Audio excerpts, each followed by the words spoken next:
প্রতিদিন নাস্তার পিছনে কম বেশি অনেক টাকাই খরচ হয়, তাই আজকে রাত জেগে কলিজা সিঙ্গারা বানিয়ে ফ্রোজেন করে রাখলাম। গতকালকে বাজার থেকে গরুর মাংস কেনা হয়েছিল, সাথে এই এক টুকরা কলিজাও কেনা হয়েছিল। কলিজাটা আমি মাংসের মধ্যে না দিয়ে আলাদা করে রেখে দিয়েছিলাম, ভেবেছিলাম সিঙ্গারা বানাবো এটা দিয়ে। কলিজা দিয়ে সিঙ্গারা বানালে খেতে কিন্তু ভীষণ মজার হয়। প্রতিদিন তো বাইরে থেকেই কিনে খাওয়া হয়, এখন থেকে না হয় বাসায় নিজে হাতেই তৈরি করে খাবো। নিজের হাতে যে জিনিসই বানানো হোক না কেন, সেটা দেখতে খারাপ হোক বা ভালো হোক, খেতে কিন্তু ভীষণ মজার হয়। সবাই মিলে একসাথে বসে খেতেও আনন্দ লাগে। যাই হোক, আমি কলিজাটা প্রথমে সিদ্ধ করে নিয়েছি। উপরে যে একটা চামড়া ছিল সেটা তুলে ফেলে দিয়েছি, দেওয়ার পরে ছোট ছোট করে কেটে নিয়েছি। এরপরে আমি কলিজাগুলো রান্না করে নিব। যেভাবে আমরা কলিজা রান্না করি সেইভাবেই রান্না করব। সব মশলা আমি এখানে দিয়েছি, তবে লবণের পরিমাণ একটু কম দিয়েছি। এরপরে কলিজাগুলো দিয়ে দিলাম। কলিজার সাথে দেওয়ার জন্য আমি ছোট ছোট করে কিছু আলু কেটে নিয়েছি এবং একটা গাজর ছিল সেটাও দিয়েছি। কলিজাগুলো একটুখানি কষিয়ে নেওয়ার পরে আমি আলুগুলো দিয়ে দিলাম। সিঙ্গারা বানানো তো খুবই সহজ একটা কাজ, তবে বানাতে একেবারে ইচ্ছে করে না। দোকান থেকে সব সময় কিনে খাওয়া হয়, তবে সেগুলো স্বাস্থ্যসম্মত হয় না। যাই হোক, কলিজা রান্না বসিয়ে দিলাম। এখন আমি সিঙ্গারা বানানোর ডো তৈরি করে নিব। এখানে আমি পরিমাণ মতো ময়দা নিয়েছি, স্বাদ মতো লবণ দিয়ে দিলাম, আর সাথে কালো জিরা দিয়ে দিলাম। এরপরে সয়াবিন তেল দিয়ে এখন আমি ময়দাগুলো ভালোভাবে মেখে নিচ্ছি। তেল দিয়ে ময়দাগুলো ভালোভাবে মাখানো হয়ে গেল।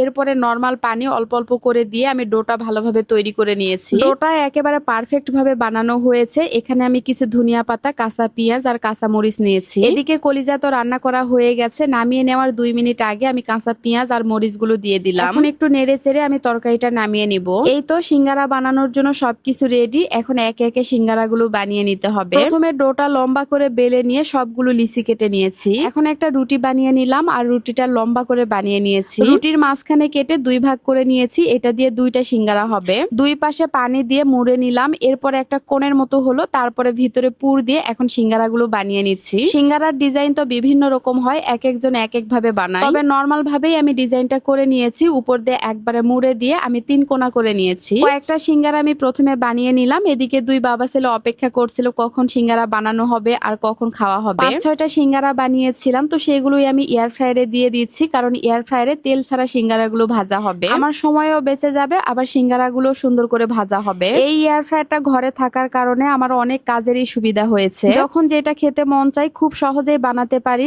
আর তেল খরচ একদমই হয় না। দেখেন, মাত্র 10-15 মিনিটের মধ্যেই কত সুন্দর করে সিঙ্গারাগুলো ভাজা হয়ে গেল। এয়ার ফ্রায়ারে যে কোনো ফ্রাই জাতীয় খাবার তেল ছাড়া বা অল্প তেলে তৈরি করা যায়, এমনকি কেক, পিৎজা, পুডিংও তৈরি করা যায়। আর এই এয়ার ফ্রায়ারটা আমি নিয়েছি TQIU ফেসবুক পেজ থেকে। পেজের নামটা ক্যাপশনে দেওয়া আছে, যারা যারা নিতে চাচ্ছেন অর্ডার করতে পারেন। সিঙ্গারাগুলো খেতে কিন্তু ভীষণ মজার হয়েছে। খাওয়ার পরে আমি একে একে সবগুলো সিঙ্গারা বানিয়ে নিলাম। আর এই সিঙ্গারাগুলো এখন আমি ফ্রোজেন করব। প্রতিদিন নাস্তার পিছনে কম বেশি অনেক টাকাই খরচ হয়। নাস্তা নিয়ে আর কোনো চিন্তা করতে হবে না। এভাবে সিঙ্গারা, সামোচা বানিয়ে ফ্রোজেন করলে নাস্তা নিয়ে কোনো ঝামেলাই করতে হয় না। আজকের ভিডিওটা আপনাদের কার কাছে কেমন লেগেছে অবশ্যই কমেন্টস করে জানাবেন। যদি ভালো লাগে প্লিজ একটা শেয়ার দিবেন। সবাই ভালো থাকবেন, সুস্থ থাকবেন। আল্লাহ হাফেজ, টাটা।